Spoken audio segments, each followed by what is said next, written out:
And we're live. Got a really cool guest tonight, I think.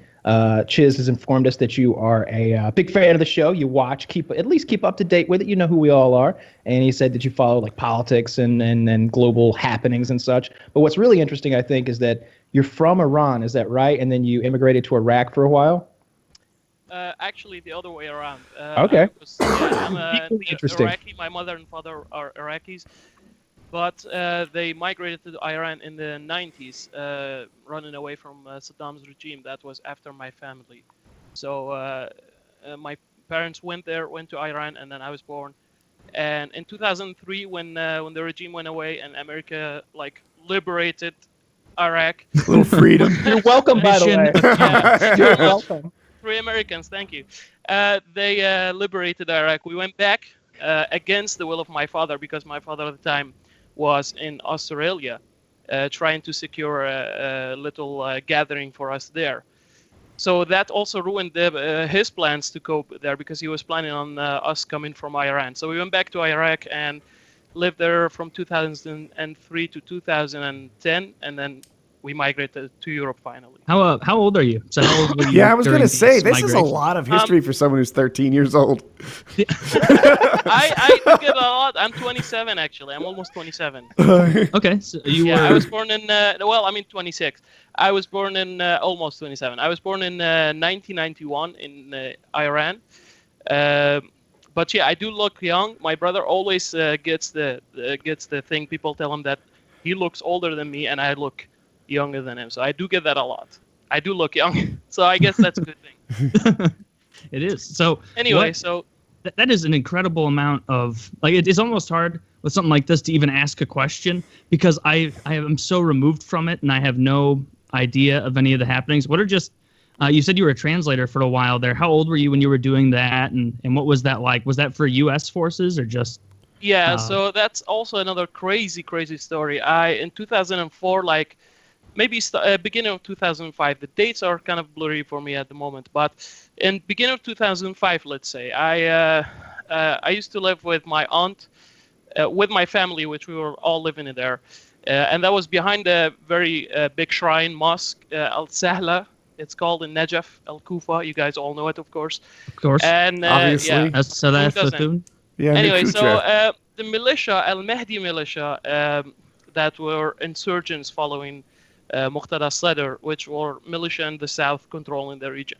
At the time, the coalition decided that the Spanish and Italian forces and some Polish forces would control that region because it was the most stable.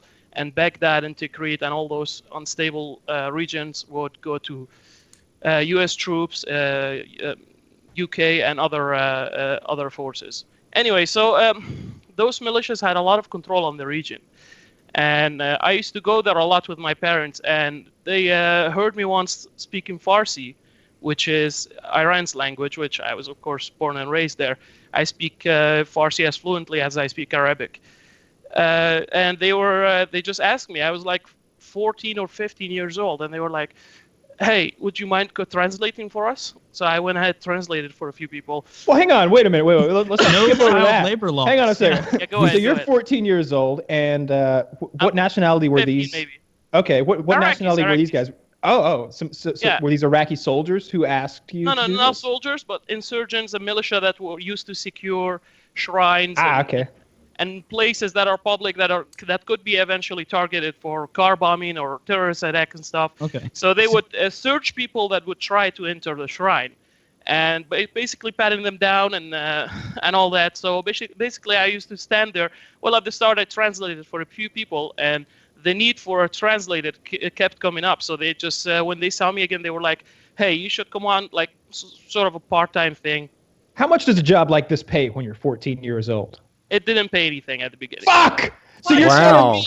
I was like- I want to picture this. So you're Are you giving standing goods or outside- services? You and this military guy are standing outside of like a site that you're trying to protect from someone potentially walking in with a bomb. You're the translator, so you're standing right next to the guy who's like the point man to stop the bomb, right? You're in just as much danger as he is, right? Or do you get go get behind some sandbags until they need you? No. As fun as that might sound, like I've been in a lot of shitty situations with attacks and stuff, which we'll get to later, hopefully. But that job at the time was pretty much like very safe job. Like there weren't the worst thing we stopped was an Iranian. One of the reasons, actually, let me interrupt myself. One of the reasons they needed a Persian translator was because a lot of Iranians started coming in as pilgrims. My English is failing me right now. Anyway, No, it's really so good. yeah, I Don't mean, speak any it's, Farsi. yeah, well, I mean, it's a bit out of practice, but I'm trying. So these pilgrims came after 2003 because they had a ban by Saddam, so they weren't allowed. But after Saddam went away, of course, the borders were open and they started coming in. So the need for a translator arose. That's the first thing. So after I started working there, the worst thing we had, I think, was a couple of Iranians trying to smuggle a little bit of hash in their pockets, drugs, like that kind of stuff. What's That's the worst punishment thing. for that? Like when they found out that they had hash on them, was it like hey, you give us that hash and you move along, or was it like, oh, you've done fucked up? They were pulled apart by 4 camels. Yeah, well, funny story about that. The first time we found a bit of hash on someone, they were searching them, patting them down, and then I was just standing there talking to the guys anyway. So they searched this guy, they open his wallet, and they have like little thing this big, and it looks brown. I mean, we don't know what hash is, what weed is, all those kind of drugs. We've heard about them, but we don't know how they look, how they smell, how they taste. So the security guy is like, "What the hell is this?" And he's like, "It's medicine." So our boss comes around from he's like, "Oh, wait, I've heard about this. This is hash, actually." And in Najaf, which is about 50 kilometers away, heard about what it. a narc. they have heard about it in Sigurd Shrine, that people have been bringing this in, and this is kind of a sort of a drug that is banned. So he's like, wait a second, give it to me. And he's inspecting this shrine to find out what it is. So he's like, I don't know. And he looks at me and then he's like, here, give it a taste. And I'm like, oh my God, I'm not sure I should do this. Anyway, so I, like the dumbass I am, I open it up and then split it in half, like this big. I split it in half and put the whole thing in my mouth. And it's really stupid decision. Anything! Yep. And I start like feeling all kind of weird things like What in does my that mouth. do? Can as you far as eat pot? taste. I don't know makes what you it feel was. shitty. They call it hash in our country. I don't know what it is, how it's So classified. hash is when they take the pollen from like the marijuana bud. Like you've got lots of buds of marijuana, and the way I've seen it made is like they use their bare hands to like stroke the plants, and you're getting all that pollen, that sticky pollen, stuck to your hands. And they do this until they've got like a film of it on them, and they take like a butter knife and they scrape it off, and you've got sort of this sort of waxy dark. Yeah, exactly. And then they It is press waxy. it into bars. Yeah. And So I what put it in happens my if you mouth. eat it? And I start chewing, and well, I mean, I started feeling like a burn. I mean, it was like 15 years ago, but I bought new shoes and new pants before, like a week ago when I started this job. So I start chewing, and everyone's laughing at me, of course, at the security guards. And I'm like, at once, I just spit it out. I wait 5 seconds, and I just vomit on my shoes and my new pants. It was a shitty day at the job. Anyway. So they take this guy and they put him in a little holding cell, which was just a room people used to study in the year 1800 or something like that. Really old shrines with old rooms and old doors. Basically, you push the door and the lock breaks. So it wasn't any cell or anything. But I mean, they put him in there. They waited for the police. Iraqi police came over and they just took him with them. I don't know what happens to them. Possibly. So when you were working as a Look it up. translator, Yeah. did you have like neighbors or like distant neighbors who were like angry at you for cooperating with the Americans or the Italians or whatever? Cooperation with the Americans came at a later date. In 2000, and maybe you've heard of this, the Battle of Najaf. Mm-hmm. It's one of the major battles that took place against the insurgents of the south, the Jaysh al-Mahdi. And I could actually might be able to find some coordinates for you for where this all exactly happened if you want that. No, Is it, it's good. Just Anyway, what year so, was this? So how old were you? 2005. So I was basically Okay. 15, and I just started working for them like about 2 months or something. And the activity of these insurgents, Jaish al-Mahdi, which I worked for as a translator, was like very high. They started enforcing some new laws and other stuff, which a lot of people weren't happy with. The thing that angered the coalition forces was the fact that they started fighting Americans, trying to take secure areas. Anyway, so a command came from America or something, and basically it said all Polish, Spanish, and Italian forces may evacuate, and U.S. military will take over that city, which was my city. So at that shrine, one of the hardest battles that took place was in my backyard. So that's another very, very, like, it's kind of hard to talk about. I mean, there was a lot of scary moments in our lives. I mean, and this battle was at that same age for you, right around 2005 there? 2005, okay. It was Battle of Najaf. So anyway, so the Americans come in, a lot of resistance, because the leader of Jaish al-Mahdi told all of his insurgents, Jaish al-Mahdi, he was Muqtada al-Sadr, maybe you've heard of him, the asshole with the thing, pretty popular. He was on CNN like every other week at the time, even lately. Anyway, so battle goes down, and we're holed up in the corner of our house, and tanks coming through the house through our backyard, which was actually our front yard, because the engineers that structured those houses are pretty much dumbasses. They built one room, and then a room next to it, and then another room next to it, and then the backyard would be basically in front of it, and the door would be at the side, not at the front. So it's a pretty weird design. It is odd. Yeah, so we were at the end of the house, like at the farthest room, and at the back, like the wall that we faced was pretty much our neighbor that also had the exact same structure of the house, except the other way around. Anyway, so tanks were coming in, and like the ground is shaking, bullets flying everywhere. 2 days, and then everything settles down. Americans come door to door telling us to come out and be searched, and we got searched and all that, and then basically I feel like we spent more time on the door than the actual war here. Like, so there's bullets flying, there's tanks moving in. Yeah. Like, what was that part all about? Like it. Well, I mean, there isn't much to it. We basically just cowered like all the other families. I mean, I was young, and my mother was in there. Stayed inside, and you could hear bullets like zipping by. Yeah, bullets, explosions. It was intense. We didn't just hear them. It was like we were just right there, and the wall that was like the wall of our backyard was actually broken down by a tank because it hit it, and yeah, it was pretty intense.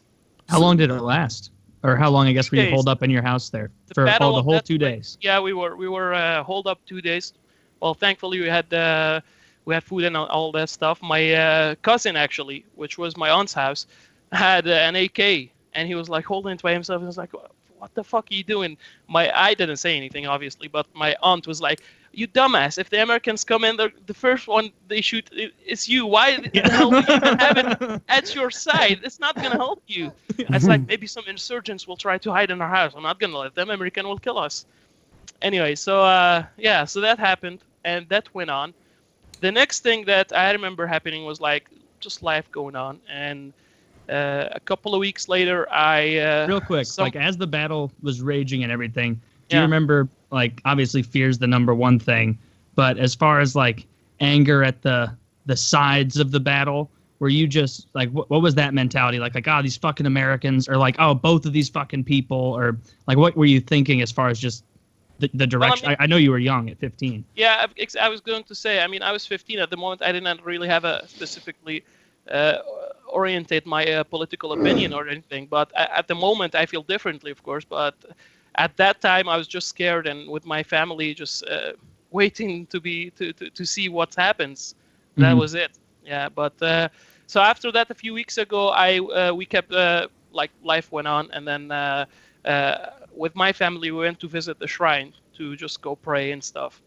And when we went in, a lot of the people obviously changed, but some of the people that worked for militia, after surrendering, the American agreed to keep. So the commander that used to be kind of my boss, like, I mean, when I say commander, it sounds like a military commander, but he was just a dumbass that had control of the search point that was situated right at the shrine.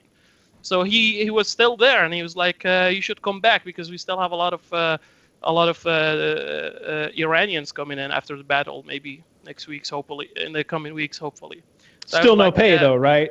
Yeah. Yeah, still no- at that point, after the second time I came back with them, they did start to pay me. How Yeah. much? I need to know, like exactly how much, because That's a too dangerous of a job to not get paid a decent amount. yeah. Like So you should the be getting first paid like one- those fucking crab fishermen on like Deadliest Catch, right? There should be like a voiceover as you like translate and check papers, like Ahmed is making more money this week than most Americans will make in a year. But instead, like what are I you did- actually making? I did make bank. So let's see. As Nice. far as numbers go, I made the first 2 months. I made 15,000 dinari, which is about $14. Oh shit! $14. Oh, That's gonna I'm make it all- rain. I'm always bamboozled by foreign currencies. Yeah, God damn. right? Yeah, God damn it. 15,000 dinari. I'm is- such a is about- fool. I don't know why I thought. I'm like, 15 grand. This motherfucker had me going. Oh, nope, 14 bucks. Yeah, Couple that of was- foot long subs. I mean, you got to think. I was young and I didn't have anything. Or a little else to do. hash. And yeah, I mean, yeah, that too. But You get that for 14,000 dinari, I could have bought like shoes, a few books for my school, and new clothes. So it was helpful. I mean, I didn't do much. I just went there 2 hours a day. It wasn't like a 9 to 5. Yeah, I mean the danger, of course. But Yeah. after the Americans came, we were hoping there would be no more danger. So yeah, that's that. You're welcome again. How did that pan out? Thank you very much. The American dollar felt good. Yeah. So after that, Americans came, of course, I think at 10 o'clock in the morning and at 4 o'clock in the midday, and they just came to check around. They go into the shrine, even though a lot of people were angry about that because they were, quote unquote, not Muslims. What happened when they came, like, to when you guys were in your house and they came to your house? Was it after the battle that you left and then the Americans found you, or did they actually break into your house? No, they didn't break into the house. They just knocked on the door really, really hard and shouted, if your families come out, hands on your head, no weapons, no movement. So we all came out like the family that we are, and we stood there. Americans started coming in. We went in the house, take a really quick look, and they just saw women and stuff. They didn't even search us, so they just left. Did They they? didn't even They didn't search find the your house. cousin's AK either, eh? Even if they have found it, everyone had an AK there. So I assumed so. Yeah, right? Kyle's got a couple yeah, I in mean, a lot of frame. people had. Yeah, he had a couple of AKs under the cabin, but they didn't search very well. They weren't searching for AKs; they were searching more for people that were hiding, or anyway, from the insurgencies that were hiding, and big weapons, possibly RPGs and stuff. Those were the things that they were looking for, because RPGs played a big role in that battle. Yeah, Huh. lots of casualties from the insurgent side. Wow. So 2 years of Battle of Najaf, and I believe 40 American soldiers died, and 4,000 or something, or 3,000 insurgents died. So that shows the effectiveness of your military. Of tanks. Yeah. Yeah, well, I mean, the insurgents also had a lot of hardware. They had a lot of good Hummers and big trucks, shielded trucks, I remember. But I mean, of course, it didn't come close to the. Yeah, there was I don't want to get too specific, but there's a member of my family who was in the first Iraq War, and he had a lot of like mixed feelings and stress afterwards about how lopsided it was. Like there was some guilt because he was a tank commander, and they just like rolled the fuck through the Iraqi tanks and stuff, and after the fact, it was something he had to cope with. That's an interesting perspective. I hadn't thought about that, of being like, oh, yeah, we were in the war and we did what we had to do, but I was in a tank that they gave me and said, hey, drive this as your job as a tank commander. In this war, it just happens to be an invincible magic ship that you can just drive around. Like, oh, yeah. I don't mean, know. in these battles that happened, the only problem Americans faced were the numbers. I mean, these insurgents would scatter into neighborhoods, and in every house there would be 5 or 4 of them. And it doesn't matter what you have. Is it the drone? Is it the tank? I mean, you will get ambushed. And it's a lot of time. It takes a lot of time to clean out those neighborhoods. So that was challenge number 1, just the numbers and how they were scattered. And obviously urban warfare. I mean, it was months before the main battle of the Najaf ended. The battle that we experienced in Kufa, which is like a little It's a really small town right next to Najaf. Pretty important as far as position. It's right on the Euphrates, and that took 2 days. But the Battle of Najaf, the main Battle of Najaf, took 2 months or something. For the insurgents that were there, you're talking about them. Was it common for them to have to like break into someone's house and be like, "You're gonna hide us here," or did they usually have enough people who were on their side that they could go find somewhere, or was it kind of a fear that they would show up and harass you? I couldn't answer that, man. I'm sorry, but I have no idea. Maybe, but I've never heard of that or never seen it, so I don't know. But it is possible, obviously. I mean, they used a lot of shitty tactics, even though it's against all their mottos and they're Islamic, and you know how it goes. These insurgents, when it comes to it, if it's life or death, they will do anything. Doesn't matter if it's against their ideologies or instruction of their leader or whatever. Anyway. Yeah. But I wouldn't put it past them. Man, that is intense. Yeah, and so I didn't tell you about when I met with a few of the soldiers that they came to you. They used the to American soldiers or the insurgents? Okay. The Americans. After the whole battle, we went to the mosque one day, and I started talking to the my old boss. And Americans came in, and they started talking to people and stuff, just kind of seeing how the searching and the patting down goes on. There wasn't much to do. So they talked to me, and at the time I was watching a lot of English movies and stuff, and I still have my DVD collection. I used to buy 10 DVDs a day, which were basically I don't know, 1,000 dinari, like 90 cent, which is like basically next to nothing for movies. I spent all my money just buying DVDs of shows. Like I remember Lost and 24 were big at the time.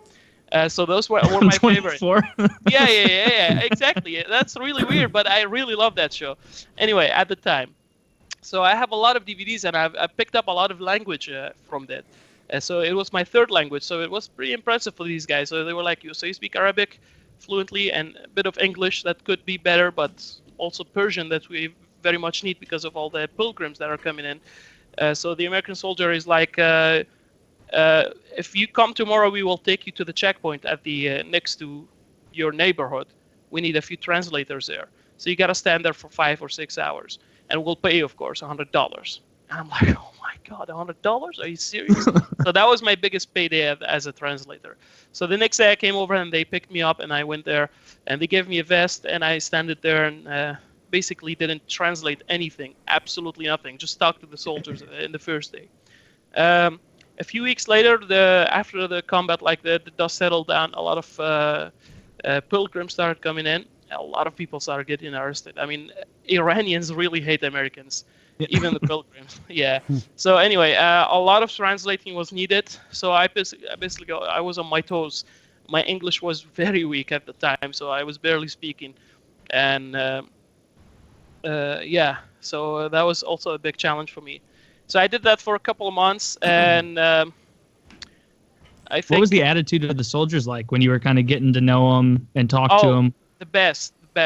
One of the funnest thing I've done, in this whole shitty situation, was translating for the soldiers. They were telling me all about the American life and how I should go to America since I'm learning and I'm smart enough and this and that. They were motivating me to do all kind of things. So I just tell them I would really love to go to study in America or maybe in Europe or wherever. And they would motivate me and they would you work here 6 months on this salary, you'll be able to save up a bit of money. You should save up in this and that. And so they were really cool guys. Really cool guys. I didn't really have bad experience with the American soldiers. That's good. You said it was annoying dealing with how much the Iranians hated the Americans, even the pilgrims. What do you mean by that? Like they just? Yeah, I mean they wouldn't be wanna touched. That's number one, which patting down becomes really challenging. So that's why they called a few guys from the mosque, from the old insurgencies that they used to, like the checkpoint at the mosque. So they used to pat down so the American basically did respect that because a lot of Iranians started getting angry and started shouting and this and that, and weapons were pointed at some point, I remember. What was that was such a big deal about being touched? Yeah, I mean, they didn't just, I don't know, Iranians. I mean, Iraqis, most of Iraqis, if they would want to search by a soldier, they would just, okay, go ahead, man. no big deal. But I remember a lot of the pilgrims from Iran made a big deal about it, and I used to intervene and come in, speak Farsi, their language, so they would feel a little bit better about it. I'm like, don't worry about it. It's just for security, no big deal, and this and that.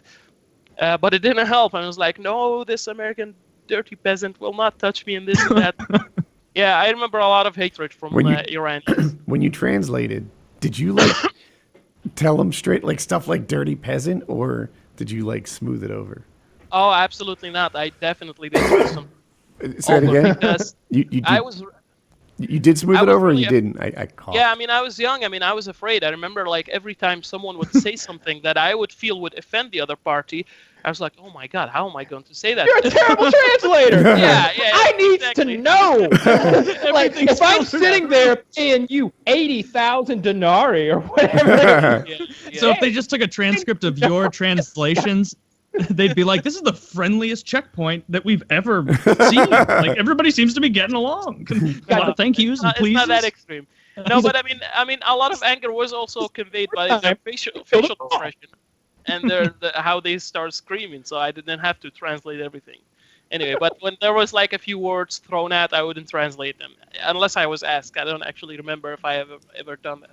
Do you remember like one line or one thing you were told to translate that sticks out in your mind as something that like was like you're like, oh shit? Kus omak comes to mind, which means you motherfucker. But much worse, because in the Western culture, motherfucker is used like a buzzword, and in Arabic, that's like serious shit. So when you say that, like you're offended, like I fuck your mother or something. So that's the thing that I would never translate or never even dare to translate. So, oh man, that must be stressful with curse words like. Oh, sorry. Go ahead, Kyle. I want it straight. Like I'd have to be like, look, if they're saying some crazy shit, I need to fucking know it, because things can escalate here. We're not talking about hurting feelings. We're talking about people dying. You let me know what they're saying over there. Like, you can smooth me over a little bit if I step out of line, but don't you smooth them. I need to know. I need it like warts and all. Yeah, but it must have been annoying to have to be like, all right, I'm translating this. What I'm about to say is from him. It's from him. Keep in mind, not from me. I think you're great. I'm on your side. All right, like. You're got to be everybody's buddy. You also have to consider that the fact that it was a checkpoint. It wasn't something official or anything. Exact translations weren't needed. So basically, I had to just tell them what they were saying. In any context would have been it would have been okay. Doesn't matter. I don't always have to be literally translating every single word. So as long as the message gets through. How did like your day-to-day life, just routine, kind of change up after the Americans showed up? Yeah, so after the Americans showed up, there was still a lot of what do you call it? Like still a lot of movement from the insurgents. So they were still there, obviously, but they got a ceasefire order from their leader. Was it something like you were being stopped and checked more often, or you'd go outside and be like, oh, look, a Humvee and a bunch of soldiers again, surprise? No, I mean, we were kind of in our bubble. We didn't go far very much. I used to go to school, go to the thing. I used to go to friends and go home. That was my life for years at that point. But after months later, I mean, a lot of people, like my family, my cousins that were older than me, they were like, you need to stop working for the Americans. It's not safe anymore. So I think I worked 3 months in total, and then I stopped. So I just quit. I told them I had to move and concentrate on my schools, and my finals were coming up, which were actually coming up at the time. So I just quit for that reason. I was kind of afraid. You think it was the right move at the time to be like, yeah, this is getting a little too hot? Or is it something that, looking back, you're like, oh, I probably could have kept doing that a little longer, made some more Skrilla? No, it never got hot. To be honest, if I'm honest, it never got hot. Not working for that checkpoint, it never got hot. I mean, the heated discussions between a tourist and another salesman or a soldier that was trying to pat down, that was the most extreme thing I witnessed at the time. So it wasn't hot or anything. But I kept hearing from friends and family, they were like, you got to stop from working for the Americans. You never know what happens and this and that. You know how people are. Just fear in general. So it was a messy situation at the time. So you don't want to get it tangled up in something